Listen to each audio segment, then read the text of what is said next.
Are you really digging for peace? Or is that just a lie you tell to help you sleep? Sure that you really want real behind all the stories they told. Steel remembers fire, grass remembers rain. Welcome to the Wrecking Yard. I'm Jerry Wayne Longmire. Y'all are presumably still y'all. All are welcome here in the Church of Internal Combustion. We just ask that you show up with an open heart. It's 2 o'clock on Sunday, y'all. Damn. I thought I was running it tight last week. I'm running it real damn tight this week. We had I live in Houston, as some of you know. We had a gully washer and a half come through last night with a big old pretty lightning storm starting about 6 p.m. in the evening on Saturday. And our power and Wi-Fi has been in and out all night, just barely working if it ever worked. And then this morning was out all morning. Just got everything back. I'm trying to get this done and get it edited, get it out. We'll see if I make it. I don't know, man. It'll be a crapshoot today. If I'm in the chat with you, we made it. My goodness. Lots to talk about this week. Lots to talk about. And short time to get through it all. On a side note, I don't know how many of you guys are interested in this, but we've talked about it before. People, unfortunately, when I post my podcast on other things, they have to put ads on it. That's the only way I get paid for my time at all, because I'm not really doing any sponsors right now. It was just kind of a pain in the ass. I had some good sponsors, but it's just a lot to ask of somebody. So, but I hate the ads too. I know they put them in bad places. I know they interrupt shit all the time. So for those of you that are interested, and I don't expect, you know what I mean, like, it's not me hitting you up for money or whatever, but I'm going to be moving the audio and the video podcast to Patreon. It's going to be behind a paywall. I think it's going to be like $3 or $4 a month. I'm not going to make it super expensive. And I'm going to have a bunch of other special content over there for people that follow that. It will still also be on YouTube, but there's going to be ads on it. But when I move everything to Patreon, there's not going to be ads over there. So if you pay the little $3 or $4 a month, whatever the shit it is, then you can watch everything without any ads. And we're going to do all kinds of stuff. We're combining all the truck astrologies, putting them over there. Just finally I've been trying to figure out the video hosting side of it. So there is some expense with that. So that's why I got to make sure I charge. I got to rob Peter, pay Paul. Sorry, you're Peter. Or you can just watch it for free on YouTube. Just try to mind the ads less. That's all I'm saying. Old boy's got to eat. I know I ain't starving, but I need a little chicken fried steak every once in a while. That's all I'm saying. And so that's how I'm going to go about it. Some people suggested I thought it was a good idea. So for those of you that want to do that, it'll be available. I'll let you know as soon as that releases. And, those of you guys that don't mind the ads, it'll still be here for free for you. I ain't taking anything away from anybody. I'm just offering an alternative because I know some people just hate the ads. And God, if YouTube doesn't put the ads in the worst places, they drive me crazy with it too. I wish I had control over that. Been a good week in the Wrecking Yard, aside from the storm and everything last night. I filmed my very first TV commercial this week. I've done some industrial films, like safety films, and I did a little made for YouTube TV show, whatever you want to call it. But this was my first paid ad as a paid actor, and wasn't paid a lot. Also didn't do a lot. I had to really stretch. You know what I mean? I had to break out of my parameters so that I could play a plumber who has one line and hands somebody an invoice and says, this is going to hurt a little bit. And for whatever reason, inexplicably, they had the plumber wearing overalls and a wife beater. I've never seen a plumber in a wife beater in my life. So that was a new one on me. And the guy kept going, well, you worked in construction. You worked in the trades in Texas for a long time. What did you wear? And I was like, the same thing everybody else in the trades in Texas wears. Cargo shorts, usually camouflage for most of the year, and some kind of breathable t-shirt because it's 9,000 degrees here most of the year. Pair of boots, socks, you're good to go to work. Unless you're doing insulation or something, you might want the long sleeves. I always like long sleeves when I'm landscaping. A Mexican buddy of mine turned me on to that, and I realized that that is a much more effective way to do yard work with long sleeves because it actually keeps you cooler, which is mind-blowing to me, but it works. That's why you see them old men get out there working their yard. They got that long button-up shirt and long sleeves and the slacks, and it keeps them cooler. So I keep that kerchief around the neck and everything. It seems ridiculous that adding clothes could keep you cooler, but it like traps the sweat against your body somehow. I don't know the science behind it. I'm no scientist.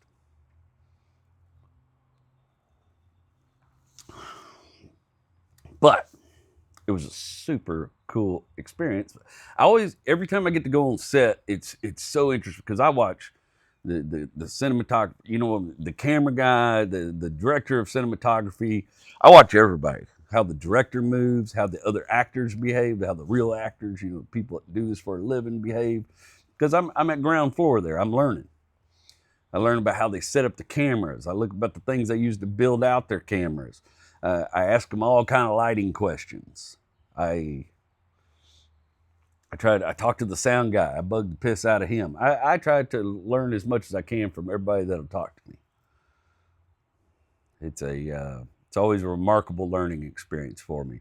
And I was working with my good buddies Rob Nielsen and Adam Taylor, who I've done stuff with them for a long time. I really trust them, and I just enjoy hanging out with them. They're good people. And Joe Grisafi was in the commercial too, and he's an actor from here in Houston and a director himself. He's got a horror movie he's trying to put out right now called Slugger. And I'm hoping if I kiss his ass enough, I'll get me a bit part in Slugger. I could play a deranged old redneck with a baseball bat. I think I could pull that off. I think that's within my range. So it was cool. Had a good time doing that. And made a little money for the jukebox, which is always helpful. That's what Pop always say. You get a little money, somebody give me a little money, boy, that'll make the jukebox play right there. And I got a little money for the jukebox this week, and it came just the right time. Took care of some things. There were some extra expenses that popped up on the transmission rebuild. I'm about 60% done with the transmission rebuild. I've rebuilt the 3/4 drums, the 4 drum. I've rebuilt most of the rotating assembly, and my God, what a Lovecraftian horror show that was. You wouldn't believe that in order to keep your car going down the road, it required that many O-rings, but it is. The O-rings, and I think the O-rings might be the most important thing in the whole damn thing, because you pinch or twist one of them O-rings or one of them flat rings and you're done. You're going to burn up a unit. So I have a lot of anxiety over it because it's my first time. I don't screw nothing up. And David's got me through it. Like I said, we got most of the rotating assembly is all built and ready to go in the unit. And now next because I'm putting a shift kit in it, I had to modify the pump as I rebuilt the pump. And I had to modify the servo when I rebuilt the servo. And no, it's not a Corvette servo. If I hear that again, I'm going to scream. It's just a regular servo, come out of a light duty truck, half-ton truck. So it's not the 95, 93, it's the 593 or whatever the shit, the 55, 55. But I do have to do some work there's a little bit of machining and work to do on the valve body for the shift kit. And once that's done, we'll slap the whole thing together, get that booger back in the truck. So I'm looking forward to having a vehicle again, because this one car bullshit gets old pretty quick. And we've done it a lot of times before, you know, as I buy and sell things, but I might have held off on selling the Mazda if I knew the transmission was going to take this long. But we're in it now. We're almost done with it. I'm hoping to have it done this. I'm gonna go work on it tomorrow, and hopefully you guys get a chance to get it in the truck. We still got to swap that differential out too because it's got a bad differential, but got a spare. So y'all wish me luck. That all goes well this week because I do have to go to Fredericksburg, Texas at the end of the week for a show in Fredericksburg with my good buddy Barry Laminek out there at the Rock Box Theater in Fredericksburg, Texas. I've been there one time before. Me and Bill went there on the Christmas tour this past year. It's a nice little theater. Fredericksburg, I don't know how that town's going to be for selling tickets. I did some shows out in that area 2 or 3 years ago and sold them out, but I haven't been back out there in a couple of years, so we'll see how it goes. Austin turned out to be a fantastic evening. I went to Austin. Damn, I'm losing track of my days. Friday night, me and Big Will Loden. Y'all have heard plenty of stories about Big Will Loden. Me and Big Will Loden got in his Honda Accord, and he lives in an area of Houston called Montrose, and there's a lot of construction over there. And I think construction boys got his tires because they're pretty good looking tires. There's people on the internet, I showed a picture, I was talking all kinds of shit about, but those tires are in pretty good shape. There's no reason to suspect anything was wrong with them. Will tries to do a pretty good job of taking care of his car and keeping it in good shoes. And but we left my house and blew the right rear tire out almost immediately. I mean, just getting on the Hardy, blew it out. Went to one of the local little tire shops. They had us back on the road in 10 minutes with another tire. We checked out the other tires. Everything looked okay. Boogied our way to Austin. I didn't have a sellout in Austin, but I did have about 60 people, and it turned out to be a pretty damn good turnout. The Vulcan's kind of a small room. And Will got up there and wrenched that crowd loose from the day. Got them warmed up for me, and I went up there and did what I did. We had a hell of a good show. I got to meet so many cool people afterwards. One lady, this lady Cynthia, she even brought me, she made little crocheted mushrooms full of catnip for little Miss Ophelia. And another lady people bring me stuff for Ophelia all the time. They don't bring me shit for me, but they bring stuff for that damn cat. Steve Wood, guys, he's seen me a couple to him and his family come out. So I think that was their third time coming to a show, and they sounded like they had a great time. It was pretty splendid. Cody Hamblin came out. Just some cool people, man. Some cool people. Some Wrecking Yard people came out, and that's what that's always my favorite when I get to meet Wrecking Yard people. And so it was so exciting to meet you guys. And then me and Will turned around and got back in that dadgum Honda and feed our way back to Houston in the dark of the night. I don't know that I like driving across Texas with anyone better than I like doing it with Will Loden. Me and that dude just have a groove. We just have a way about us, right? And it, fired up a little J. That's that. Pass St. Bernard J. We listened to Sturgill Simpson. Sturgill Simpson, I don't know if you've been following all the drama with Sturgill Simpson, but, he changed his name to Johnny Blue Skies and started recording under a pseudonym. And the first Johnny Blue Skies record I liked, it was kind of dark and sad, but I liked it. I liked that kind of shit. But then he announced he's putting out a disco album, and I was like, what? And this dude will just shatter genres anyways. I've always been a fan of him. But then he says he's not going to release it on digital. It's only going to be on physical medium, CDs, vinyls, that sort of thing. Pre-sales went through the roof. He did the Taylor Swift thing, selling different colored vinyls to people. And then he come out, he said, man, I'm going to play the whole album on Instagram Live. And then when everybody showed up, it was just a speaker playing Rick Astley. He rickrolled everybody. And then he came out that night and released the whole album on YouTube. But that's the only way you can listen to it digitally right now is listen to it on YouTube. So we hooked up my phone and we played that whole album start to finish. I've already listened to it like 3 or 4 times, to be honest with you. It's one of the best albums I've heard in years. It's just fantastic.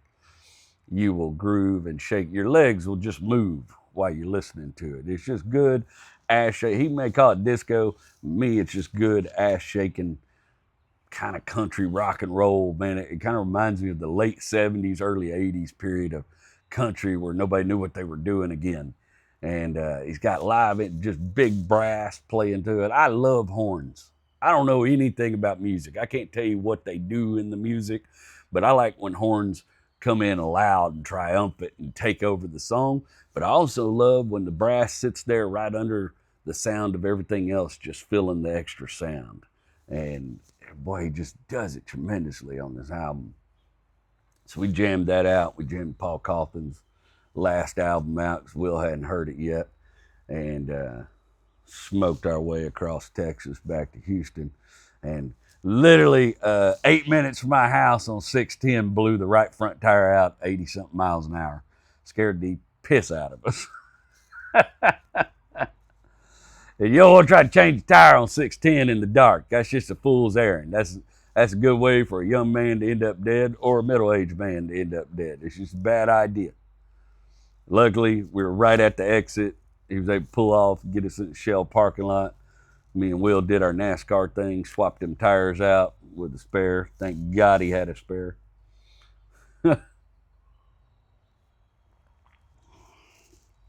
Got back in the house. It's good, just a good damn time, man. Good trip, aside from the tire blowouts. But I'm looking forward to Fredericksburg this week. You know, it feels good to be off my break and throwing punches again. There's just something about being on stage. I love this. I love so many things. I love writing. But being on that damn stage, it's like something takes over. And it's not... I spent most of my life feeling like an outsider, like an observer, like somebody who doesn't belong. But when I grab that microphone, I feel like I belong. I feel like that's my room. I feel like that's where I belong. And nothing, just there's not many things in life that give me that feeling. I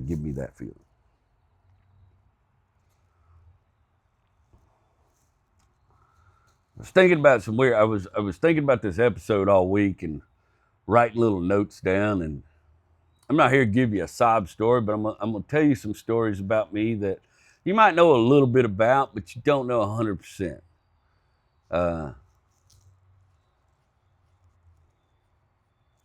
But I kind of want to explain. I know not everybody's going to get the point, but I feel like you guys are deeper and we're better connected than that. And I kind of want to explain some stuff to you guys about like the astrology videos and why I do them and what the point of all that is. Because some people might just see it as silliness, but there's a deeper point to it. And I promise you that once I get done explaining it, you'll understand a little better. You might watch them a little differently. You know, I've told you my parents didn't have money when I was growing up. I'm not saying we're impoverished. I don't want to try to outpour anybody. I don't know why that turns into a competition when you tell. I remember some guy came in and commented something after some of the original episodes of The Wrecking Yard, and he was like, "You call yourself poor, but a Jim Walters house isn't poor." And I'm like, dude, I'm not trying to have a competition with you. I'm sorry you grew up poorer than me, but we grew up with no money. So whatever you want to call that. We don't have to call it impoverished or any words that trigger you and make you think I'm competing with you for how poor we were growing up. Let me say we didn't have money. We were have-nots. We had food. It wasn't great food. It was the food we could afford, but we were have-nots. Luckily, in East Texas, everybody was have-nots, except for just a few people were the haves. So that was a different situation growing up. When you're have-nots with other have-nots, it doesn't matter as much because nobody's got anything to talk about with it. But when we first moved to Houston when I was a kid, 10, 11 years old, whatever it was, then it became apparent I was a have-not. I didn't know before. I got hand-me-down clothes from my older cousins. Didn't think nothing about it. Was just excited to get some new clothes. I didn't know that, other people had new clothes from the store, and that's, you know what I mean? Like it was just, and my clothes came from Kmart when I got new clothes. My shoes came from Kmart that was what my parents could scrap together and get. They were living paycheck to paycheck, and sometimes the paychecks didn't come. And my dad was doing everything he could to support us. That's why we moved to Houston, so he could pursue a job that disappeared in Kilgore. That job disappeared. You know, people don't realize the oil field crash was bad for everybody in 87, but it started in 82. Okay, with OPEC and all that all started in 82, and money was getting scarce long before 87, and jobs were getting disappeared long before 87. When we got to Houston, I went to the Houston school, and I started experiencing things I'd never experienced before. I remember, I don't remember the kid's name. I think it was Andy, but he was kind of a cool kid. And I was kind of dorky. I didn't really fit in. And I was humming the Kmart song, kind of under my breath, before class started one day. And he come over there and he looked me up and down. He looked at my shoes and my corduroy pants. And he's like, your clothes look like they come from Kmart. Is that why you sing the song? And I just remember all the other kids in class laughing at me. I remember how that felt. I remember feeling my face get warm to the touch. I remember wanting to hit. I remember being angry. And that was just the beginning. Because once they found out I was sensitive about it, then they didn't let up. Then the jokes were there all the time, about how broke I was, how I didn't have the cool haircut, how I didn't have the cool clothes, how I didn't have the cool shoes, whatever. I never even thought about having that stuff before, but it was apparent that I did not have it.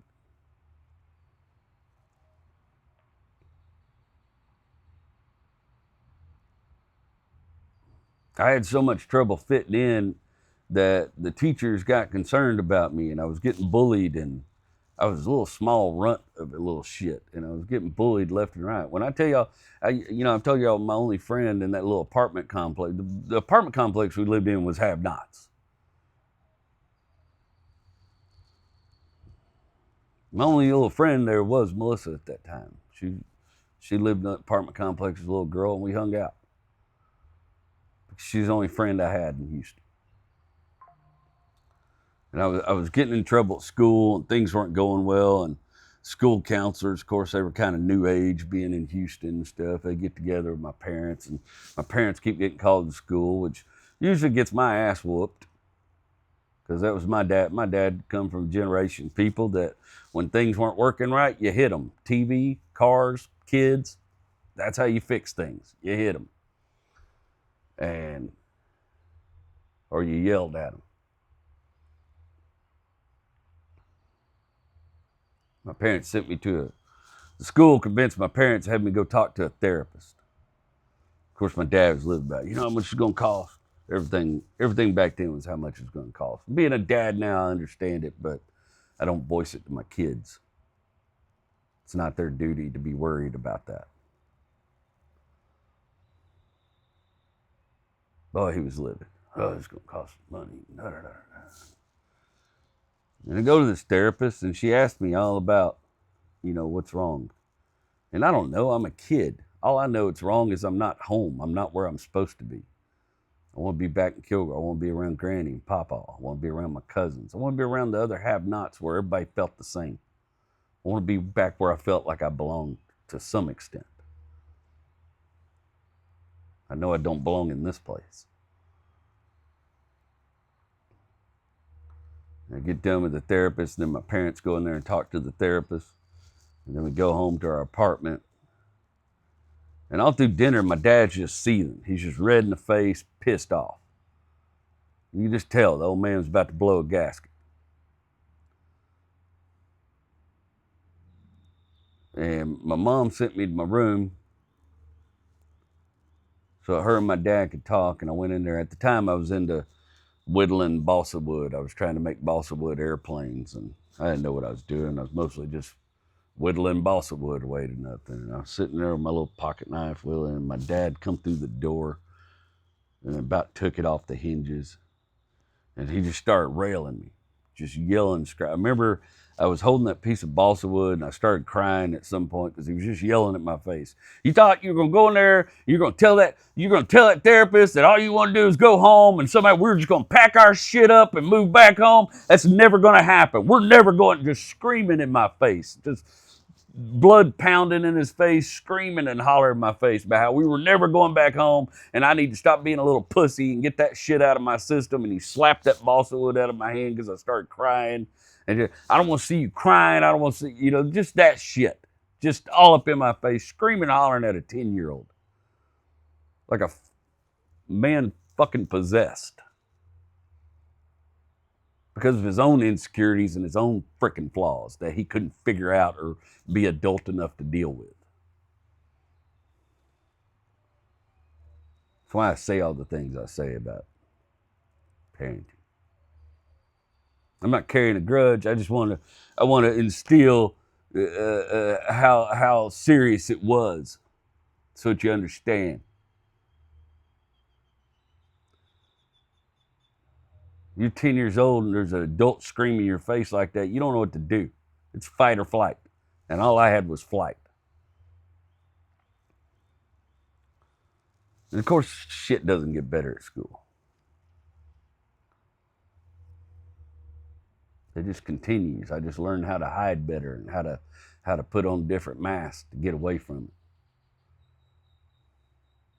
That's the through line about truck astrology. That's the through line about all this shit. I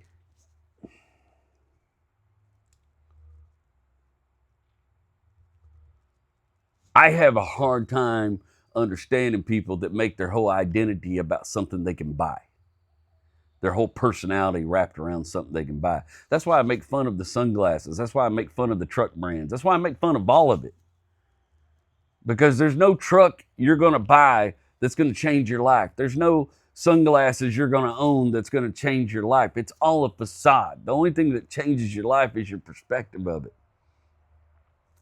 If you'll notice, I do it subtly, but I generally champion the broke guy. I like the ugly patch-colored trucks. I like the guys who are just barely keeping it together. I make jokes about them. I love them. I'm honest enough to talk about them honestly because I'm one of them. That's why I make fun of the Brahma boots, but I say we're all just a step away from wearing them.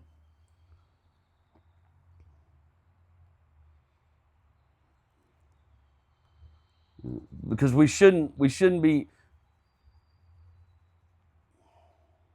marketing so crazy in the way it wraps people's brains up that they're not selling you sunglasses, they're selling you lifestyle, they're selling you a freaking lie. All that shit. I like to have nice things as much as a nice person. I'm not saying if you want a certain truck because you just like that truck, you're a bad person. I'm not saying that. But you know what I'm talking about. You know the type of people I'm talking about who feel like they're better than others if they got a certain brand of something. That's who I'm poking fun at. That's the whole mentality is what I'm poking fun at. Because it's the same person. The only thing that determines who you are is your character. The shit you own does not. You may feel superior while you're driving down the road, but you ain't. It's only through perspective that you're allowed to feel that way. It's only because marketing has sold you this bullshit that you feel that way.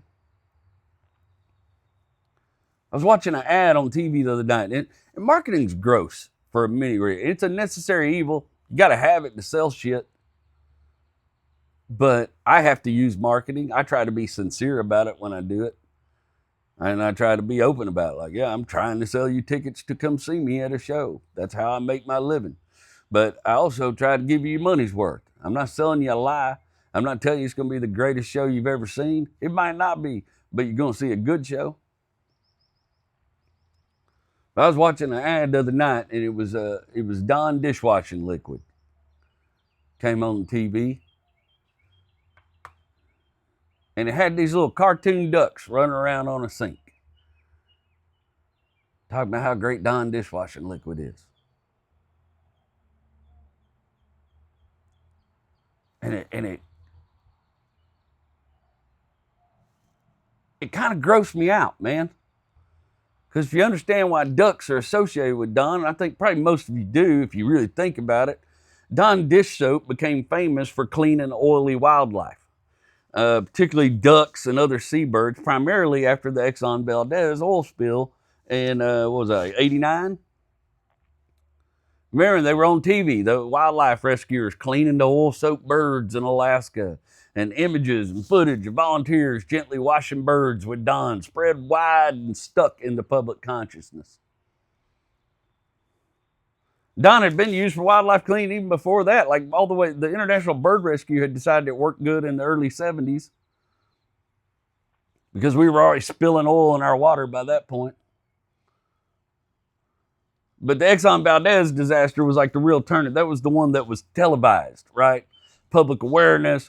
Procter & Gamble, the people that make Dawn dishwasher soap, leaned into it, eventually making wildlife rescue a core part of Dawn's brand identity. So much now that they got cartoon ducks in the damn commercial.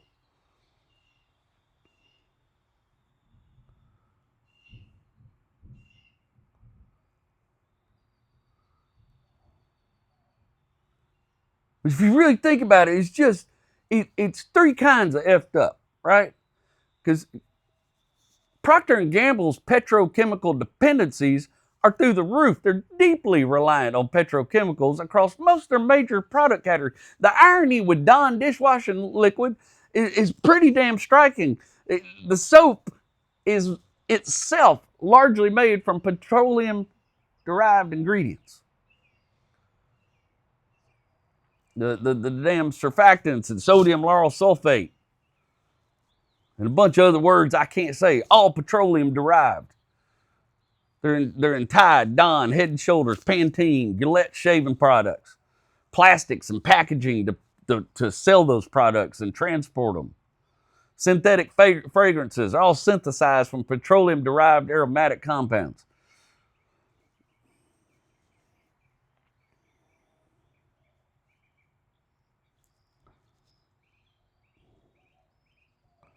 So the loop is almost poetic in its absurdity, right? Petroleum industry extracts oil. Petroleum industry spills oil and kills a whole shit ton of wildlife. And then they use a soap made from petroleum to clean the ducks. And then they market selling the soap with cartoon ducks that they endangered in the first place. As a result, we buy more Dawn, and demand for petroleum-derived surfactants and all them other words I can't say continues, increases. It's a freaking masterclass in what they call causewashing, where a brand associates itself with solving a problem that its own supply chain helps perpetuate. The duck becomes a feel-good symbol that actually obscures the real picture rather than illuminating it.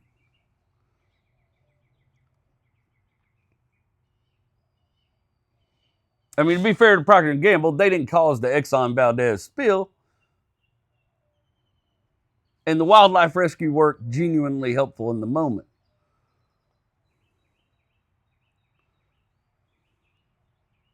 I mean, it's almost funny, but it's actually kind of bleak.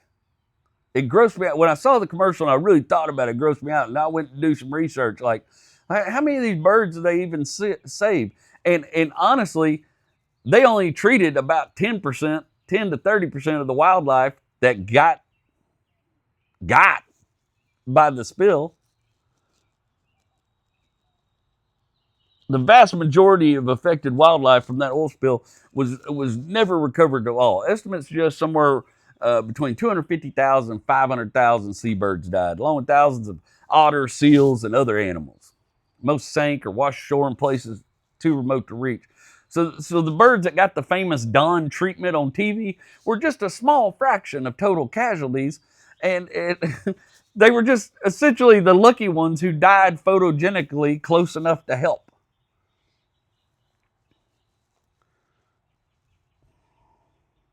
The image, the ducks you saw got watched on TV maybe made up 1 to 2% of the actual damage, and about half of those didn't survive either. The rescue was real. The care from volunteers was genuine. I'm not knocking those people at all. But the story told about it was curated to be hopeful and redemptive in a way that the full reality simply ain't.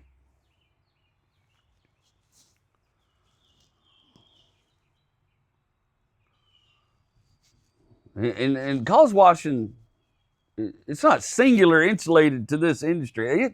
It's all over the place. It's something that, just like every year around October, right? What do you see? All these products on the shelf with a little pink ribbon. Lets you know they care about breast cancer. Pink ribbon. We're fighting breast cancer. They pay for that ribbon. And what do they do? They donate a fraction of a cent per purchase. Hell, a bunch of companies that ran pink ribbon campaigns have manufactured products containing chemicals linked to breast cancer.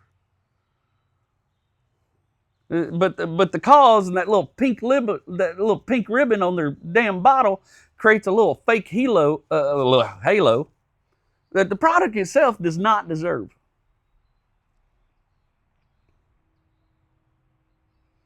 There's fashion. H&M and Zara both launch conscious or sustainable clothing lines, while their core business model depends on overproduction, cheap labor, disposable clothing that ends up in landfills. The sustainable line is real, but it's only about 2% of their inventory. Budweiser is one of the worst. Budweiser and all their veteran support, I mean, they have run extensive campaigns honoring military veterans while lobbying against policies that would benefit military veterans and most of the working class.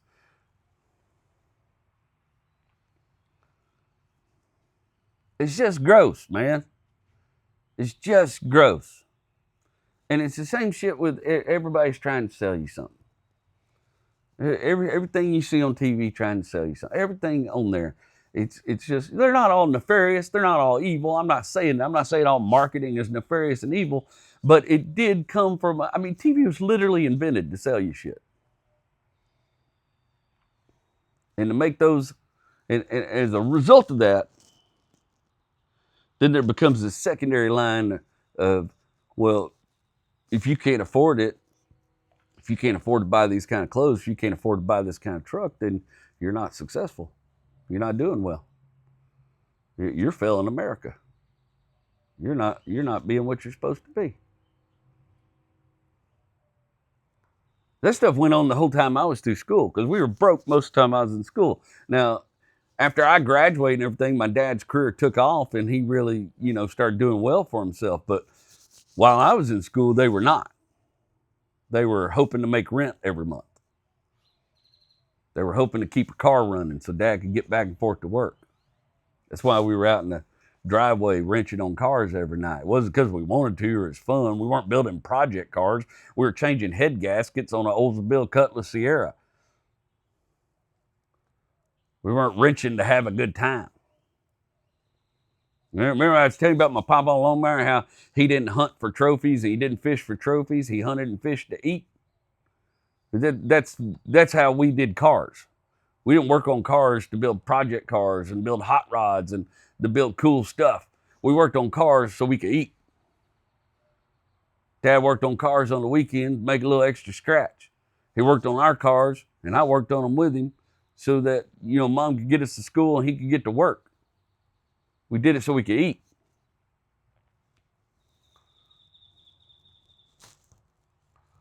There was this period of time, my little sister was in Girl Scouts.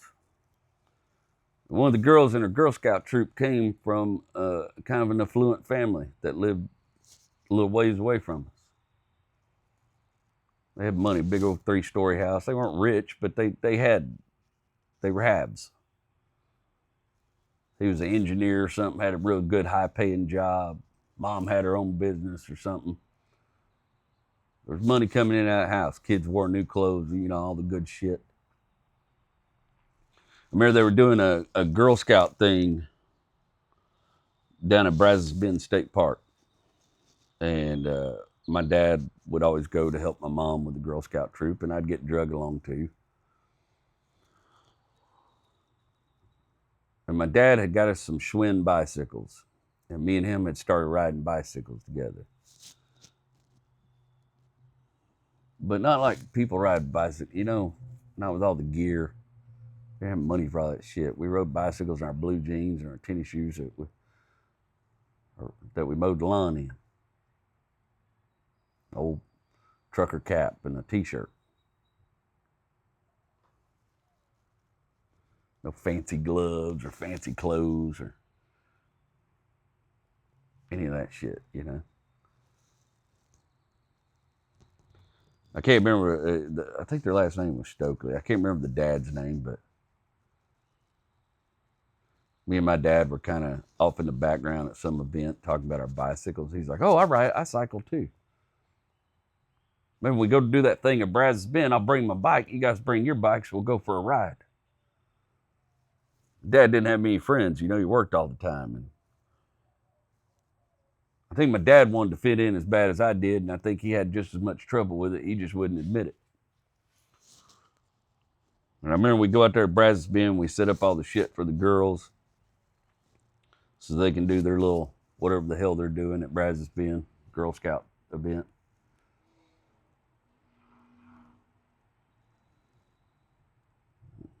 Dad's got our bikes in the trunk of the Cordoba. He's got to take them out and put them together because we had to take them apart to fit them in that trunk. It's a big trunk, though.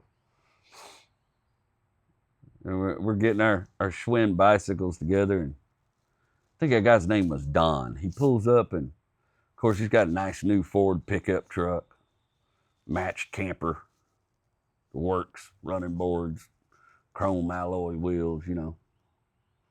Finest shit you could get in 89 or 90, whatever it was. Probably like 91, 92.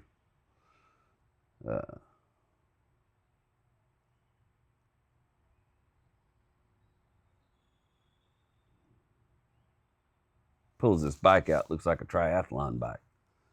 It's got a little computer on it, all kind of specials. I mean, it's probably, in 1991, it's probably $2,000 worth of bicycle, which was just something that we couldn't even fathom. And he's got the special helmet, the aero helmet, and the gloves and the riding gear. And I know my dad felt embarrassed. I felt embarrassed, right? It felt like we showed up something we didn't know what we were showing up to. You can't help that. Maybe some people don't feel that way, and good for them. It took me a long time to not feel that way, but I did not feel that way at 14, 13 years old. It just felt like the cool kids at school were showing out again, and I was still the broke kid that couldn't afford to play. And we take off riding. Of course, he hits third gear and just disappears and leaves us. Me and my dad go out and ride about 4 or 5 miles, but I can tell my dad's the joy is gone from it, right? We both feel like two hicks on bicycles in our blue jeans. We ride us 4 or 5 miles, come back, help mom with the girls. Of course, Don shows up 30 minutes later. He's on road 20 miles, you know, on that super bike.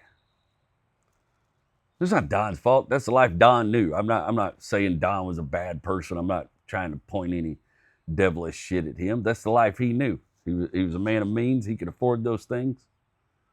He didn't know we weren't. Maybe he did, and he just didn't care. Maybe it didn't matter to him. Maybe he was so far removed from it, he couldn't begin to understand it. That's a possibility too. I don't know. I can't speak for Don, but I'm not saying Don was a bad guy. I'm just saying that in that moment, I felt less than. And when you spend a lot of your life feeling less than, it becomes a pattern that you recognize immediately.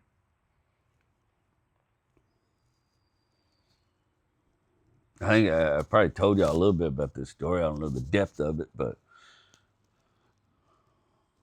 when I was in middle school, boy, all the cool kids were wearing these pants called Z Cavaricis. And they were these baggy jeans. There were Z Cavaricis and another brand. Gerbeau, I think. Gerbode, some shit like that. And they were kind of these baggy blue jeans, and they were the hip, most popular thing, and all the cool kids wore them. My parents said they were like $60 a pair. My parents didn't have $60 a pair of jean money. Okay, I wore Lee's.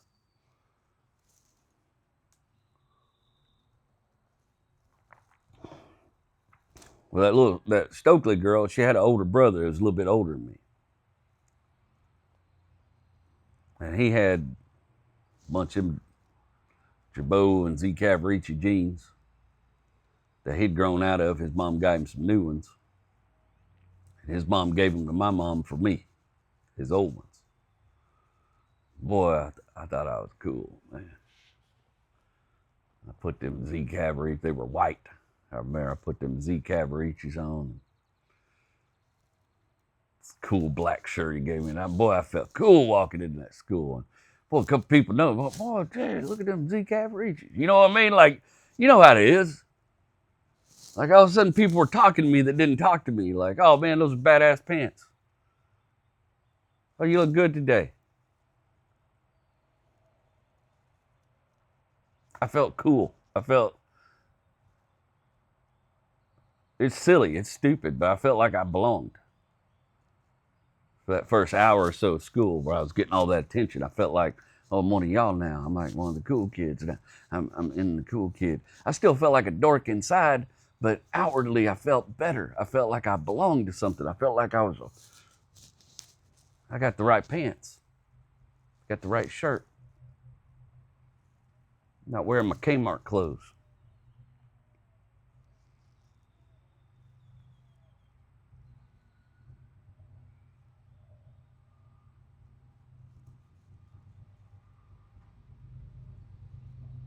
It's so damn trivial. To let something make you feel that way.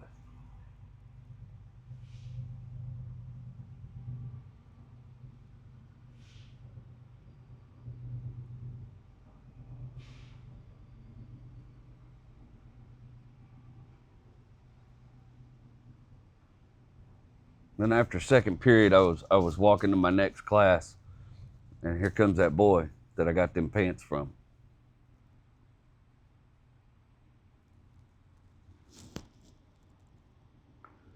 And he makes some crack. I just remember he points at me, he goes, "Hey, that's my old pants." And it just felt like everybody in that hallway was laughing at me all of a sudden. And I just wanted to disappear and run away. I don't think he was doing it to be mean. I think he was just trying to be, I'm not saying anything bad about that dude. I don't think he was trying to be mean or cruel. Just in, sometimes the cruelty's in the indifference, in the not knowing your situation. He was just getting a laugh from his buddies. But his buddies were everybody. He was a cool kid. Had the right clothes. His parents drove the right car.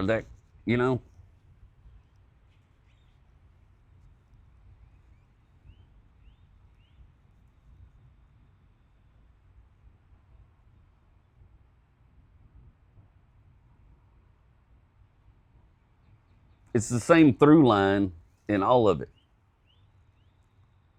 It's the same through line that Dawn Dishwashing Liquid's doing. It's the same through line that marketing does. They give you the feeling, they offer you the feeling, but they retain the power.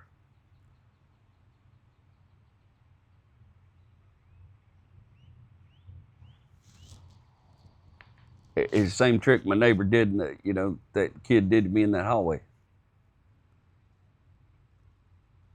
Because you think if you got the right, you think you're going to get let in if you got the right things. If you own the right things, you're going to get let in to the club. But you're not. And that's okay. I found out eventually that it wasn't a club I wanted to be a part of. That's the through line behind the truck astrology and all that stuff, is I'm simply making fun of this brand loyalty bullshit. There's never been a time in our history where folks have clamored more to pay people for the right to sell their shit. People break their neck to buy high dollar brands. To let everybody else know they got the Costa sunglasses and the Oliver People sunglasses. It doesn't matter, they're all made by the same damn company. That's why I make fun of that shit. thing. And I suspect most of you already know that, but if you hadn't figured it out by now, that's the explanation behind it. That's what it's about. It's a kid that grew up without, that finally realized how silly it was. And I might not have realized it if I'd been a have. I bet I wouldn't have. I think growing up the way I did is the reason I can see it.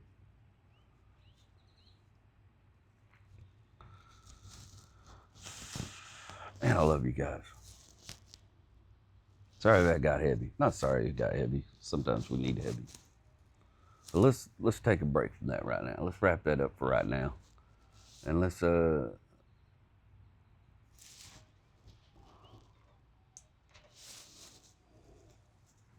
return to Dewali Bottoms, Texas.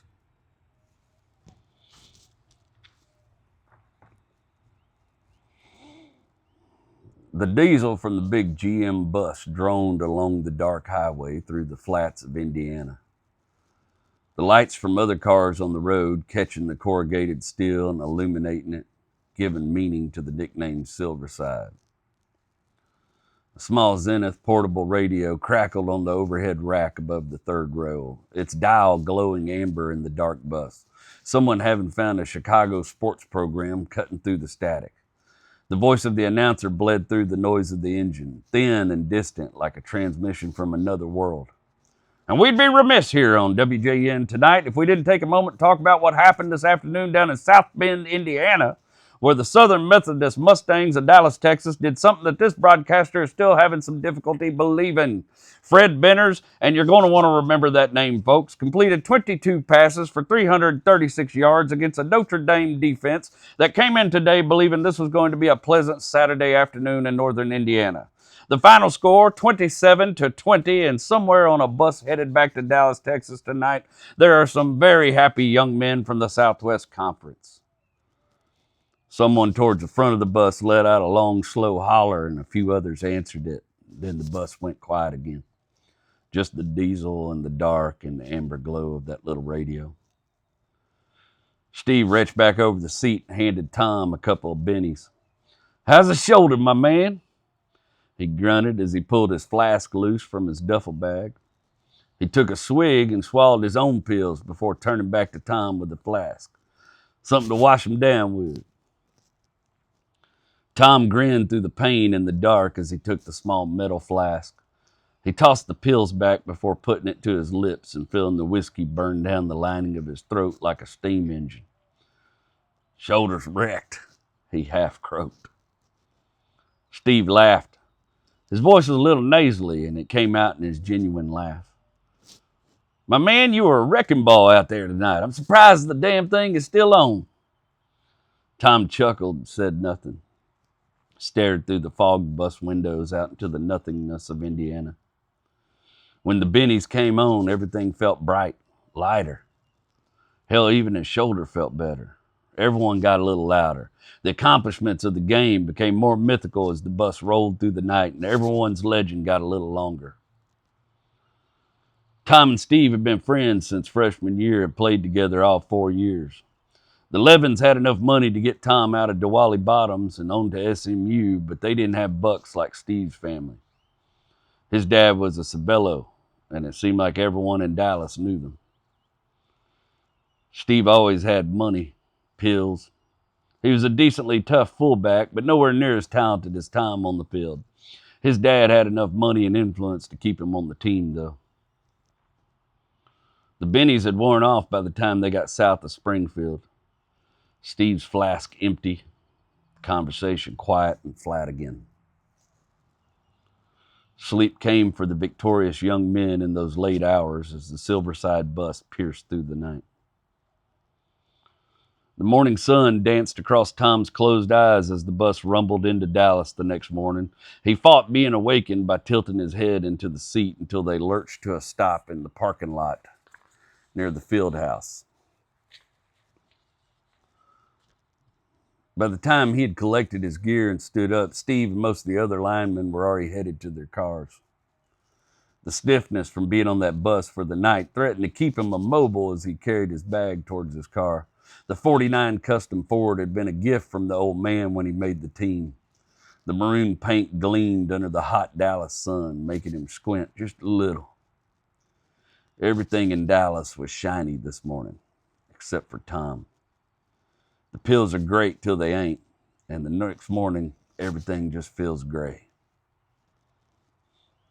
He grabbed the door handle, steadying himself a little as the familiar rumble of Steve's Oldsmobile overtook his auditory senses. As he turned his head, the Rocket 88, long and impossibly black in the sunshine, rolled alongside him as Les Paul and Mary Ford wailed about the height of the moon on KRLD from the car's speakers. Steve turned the knob down, leaned his head out towards Tom. Go get your rest, my man. Tonight, we're going to be received like we deserve.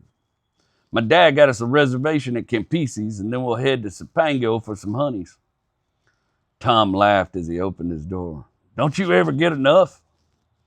Tom was no prude, but he couldn't even think about girls with that monochromatic landscape playing in his head at the moment. Steve reached out and popped Tom on the hip as he was getting into the Ford. Enough? I'll have enough when I'm dead, Daddy. There may not be enough Bettys on Greenville for the two of us. We didn't beat Notre Dame so the hometown honeys could shake our hands. He grinned as he said it before mashing the gas pedal, leaving Tom questioning his own choices as the tires from the Oldsmobile left their own pound of flesh on the steaming concrete parking lot. The ice in the glass had given up by the time Tom reached for the phone. He'd been sitting with the number on the notepad in front of him long enough for the bourbon to quit being cold and start just being brown. He picked up the receiver and dialed. 3 rings before a voice answered that he didn't recognize. Smooth, unhurried. Good evening, Savello Properties. Tom cleared his throat. This is Tom Levins calling for Steve. Steve Savello. A pause just long enough. Mr. Savello will return your call tomorrow, Mr. Levins. Have a good evening. The line clicked. Tom set the receiver down and looked at the notepad. Outside the window, the East Texas dark had settled in completely over the equipment yard. Rows of idle machinery sitting in the dark like broke promises. He freshened his drink. Steve still sounded the same after 30 years when he called back the next morning.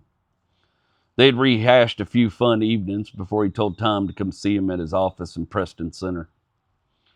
The office was impressive. Good carpet, real art on the walls.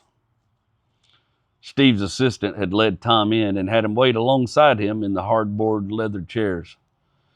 He hadn't offered his name, but seemed to know Tom already, offering no pleasantries, just silence as he sat upright in his own chair, facing straight ahead. Tom had begun to wonder if he'd made a mistake calling Steve after all this time, but his back was against the wall. In July of 1982, Penn Square Bank had collapsed and sent the East Texas oil field into a spiral with cruel indifference to the size or scope of the businesses it was gutting. Tom had spent the last year watching his receivables dry up while his debt payments remained as constant as taxes. There were no loans, and every rat was climbing over the edge of the boat, stepping on anyone that could help him reach the handrail. Tom was shaken from his internal tale of demise by Steve popping him on the shoulder as he walked into the room. His face still as jovial as a college football player, but the eyes betraying the mask, deep and dark, devoid of emotion. My man, can't believe you're here. Have you taken a meal yet? Let's have a bite after we wrap up this bit of business. Still wearing the false grin as he settled into the deep-backed leather chair behind his desk. The sun from the window glinted off the deep shine of the desk surface as Tom leaned forward. Before he could speak, Steve's still nameless assistant placed his hand on Tom's arm, not forcefully, but firm, as if a need to control the situation had materialized. The assistant spoke. Mr. Savello, I looked at the books he brought. He's over-leveraged across the board on equipment loans. Without funds or a complete reversal in the oil field, Levin's rentals will be out of commission within just a few months. Tom winced at hearing his position explained so coldly. Steve spoke up. Tom, we're friends. Why'd you let the situation get so dire before you called? I could have helped before things got so tight. Tom swallowed with a dry throat before moving his arm loose of the assistant's grasp. He straightened the sleeve of his jacket with his left hand and did his best to trust his own voice to not sound like he felt. I thought I could release a few pieces and get it back in control, but son of a bitch in OPEC has the whole industry by the... Steve cut him off. Hey, my man. I don't know anything about oil and OPEC. All sounds like nonsense to me. I do have money, though. I know money. I do have that. I'm going to help you, brother. We go too far back. Tom relaxed back into the chair. His tension temporarily eased. I don't know how to thank you, brother. Things are going to turn around. This is just a hiccup. As soon as those Iranians...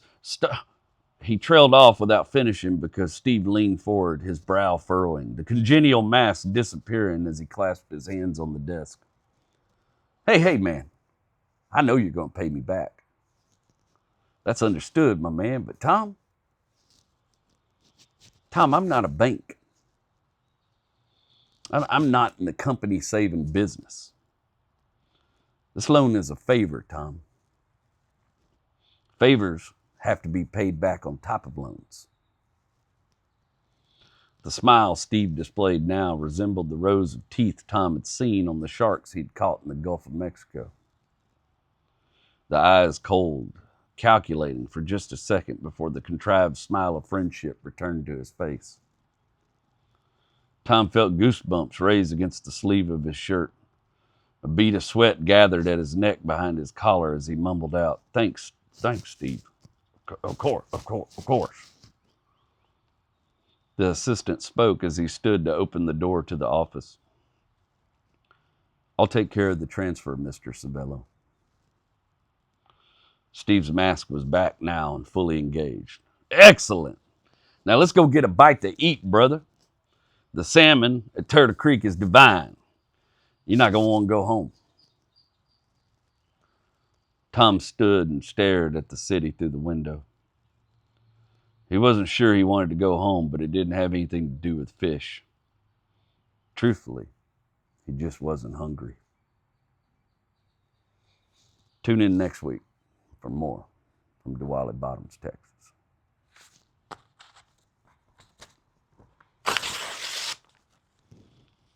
Episode 10 in the can.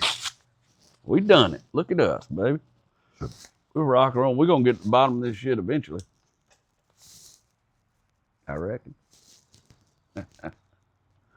How deep is old Tom in it? Oh, you just don't know.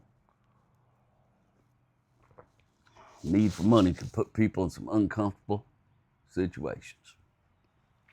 Let's do some testimonials, some comments from last week, and I got those right here. A little testimonial, if you will, Daddy. A little testimonial. Oh, our good old buddy, David Becker. When I was younger, I was the person that if something needed lifted or toted, I did it by myself. I never wanted to stand around and wait for help. I just did it and never thought there would be a time when I could no longer do it without help. Now at 70, my mind says go for it, but my body says, are you stupid or what? The young, strong days are long gone. The want to is still there. The can do is MIA. Love you, JW. Hey, I love you too, Brother David. God bless you. Thanks for your testimony. I think a lot of men can relate to that. I can't do the things I could do 10 years ago.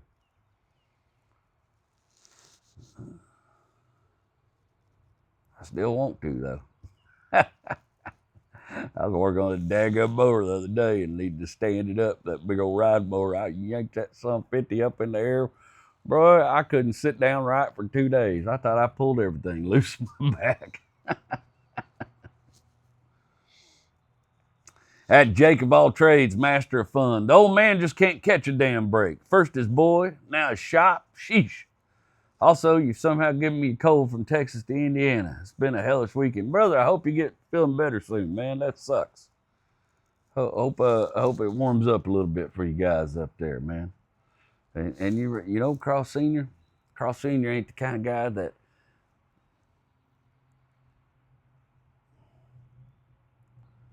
Cross Senior is one of those type of dudes that's so accustomed to loss that it doesn't faze him as much anymore. He just figures out how to fix it and goes on. You can see a bunch of wailing, gnashing tears when he got sent off to Vietnam. He just went over there and did the job they made him do. Came home and don't talk about it. Cross Senior is a complex character. He's a man raised without a father, trying to be a father. And I think he's doing a pretty good job of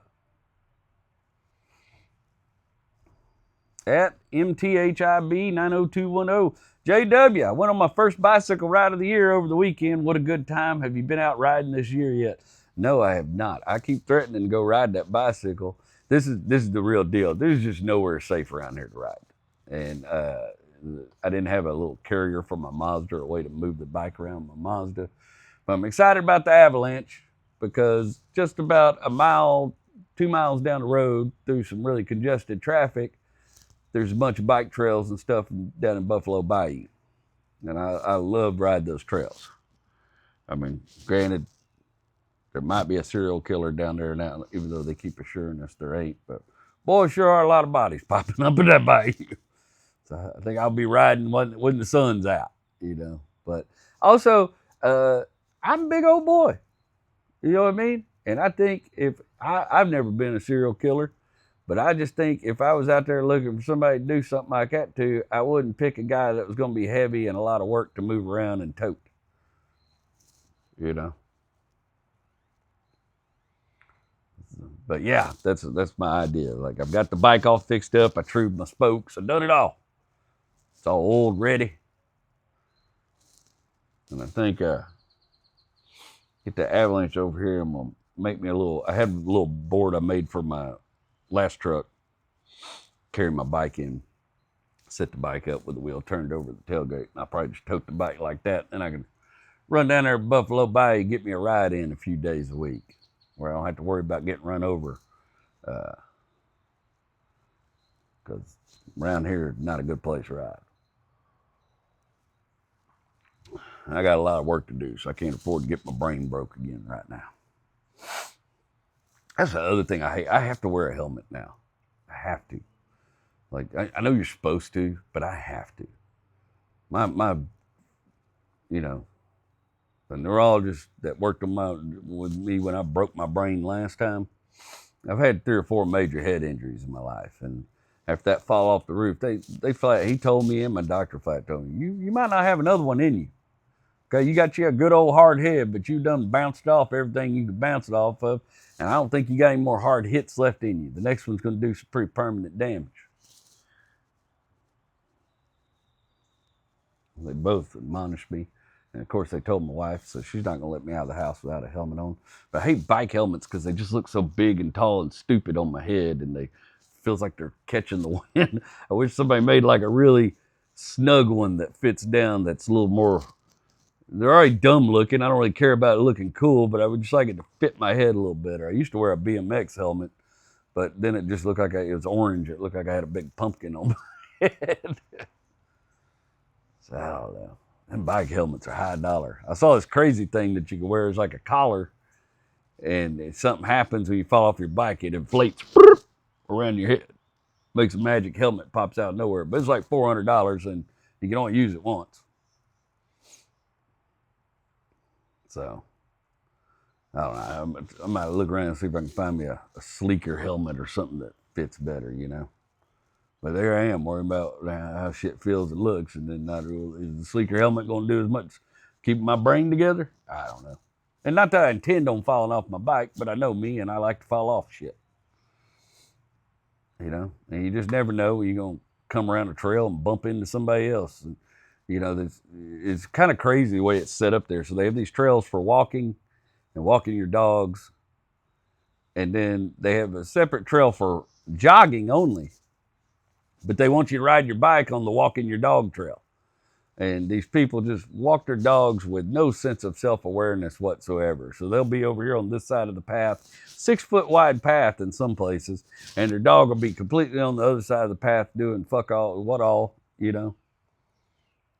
I don't know how many people's dogs I've almost run over, how many people I've almost run over coming around a curve, and all of a sudden there's just somebody taking up the whole path.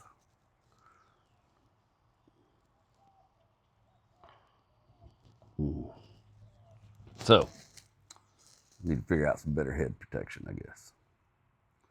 That's a me problem. Let's get back to it. Let's wrap this thing up. Hopefully I can get this something 50 edited and get you guys away on time. I was thinking about all this advertising stuff and the have-nots and the haves and the way they can make us feel at times. And it's sobering to know that every day of your life, someone's trying to sell you something. Television was invented to sell products. Every show you love, while they were written by folks trying to tell stories, have been co-opted to sell you a lifestyle. A streaming service with exclusivity, you know. Soap operas were literally called that because they were utilized to sell soap. That's why I make jokes about brands. I'm not trying to insult you personally. I'm trying to tell you that your identity isn't something you can buy. You don't have to base your whole personality around a brand or a tangible good. It's literally the whole point of truck astrology. I was the kid who got made fun of for the Kmart and hand-me-down clothes.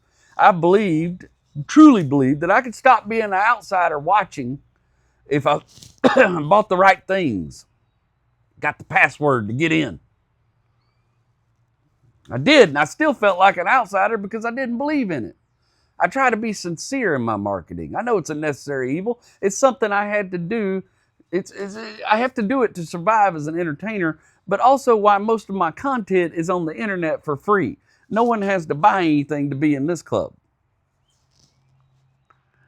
If you'll notice, I always subtly champion the broke guys using what they got to get by because that's what I believe in. Sure, I make jokes about them because I love those folks enough to be honest. But they're jokes I've lived in. I was raised, taught, mentored by men with dirty hands and complicated hearts. I suspect a great deal of you were too. Take a minute to really look around at everyone trying to sell you something this week. Whether it's sunglasses and a lifestyle or Dawn dishwashing commercials utilizing cartoon ducks to try to convince you that Procter & Gamble's petrochemical needs weren't responsible for ducks getting covered in oil to begin with. Ducks that a handful of were saved by a soap made with petroleum products. I bet if you look really hard around you, you'll begin to see it for yourself. You don't need the right boots or the right cooler or the right truck. It's okay to want them and work for something you genuinely want, but you don't need them to be worthy. They're not going to change the direction of your journey. For God's sake, you're already worthy in my eyes. That's why I'm rooting for you.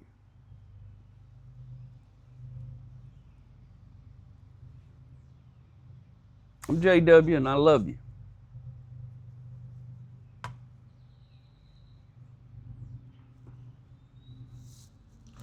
Whew!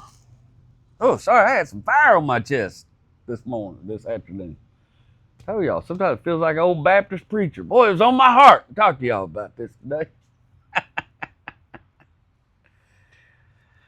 On a less serious note, I hope you guys have a great week.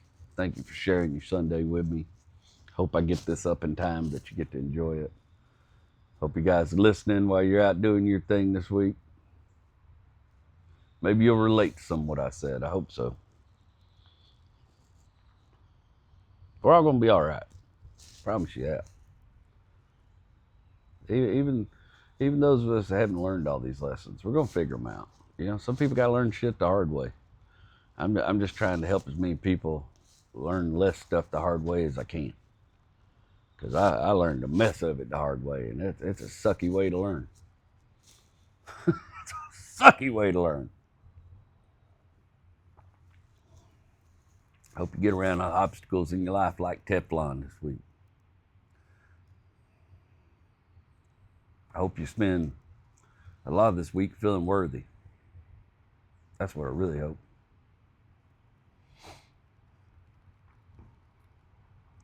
And if you really need something to boost your spirits, go over to YouTube and search Johnny Blue Skies, Mutiny at Midnight. And listen to what some Kentucky boy thinks is disco. And I guarantee you, if that music don't make your legs shake and your ass shake a little bit, then you might not have a soul left. I don't know. By God, it'll pick you up. And the way he did it kind of forces you to just listen to the whole album. And I can't remember the last time I just sat down and listened to a whole album front to back as the artist intended. But it was a nice departure. I find myself, every time I've listened to it, that's what I've done. I just played it and let it go and just enjoyed myself. So maybe some of you enjoy it too.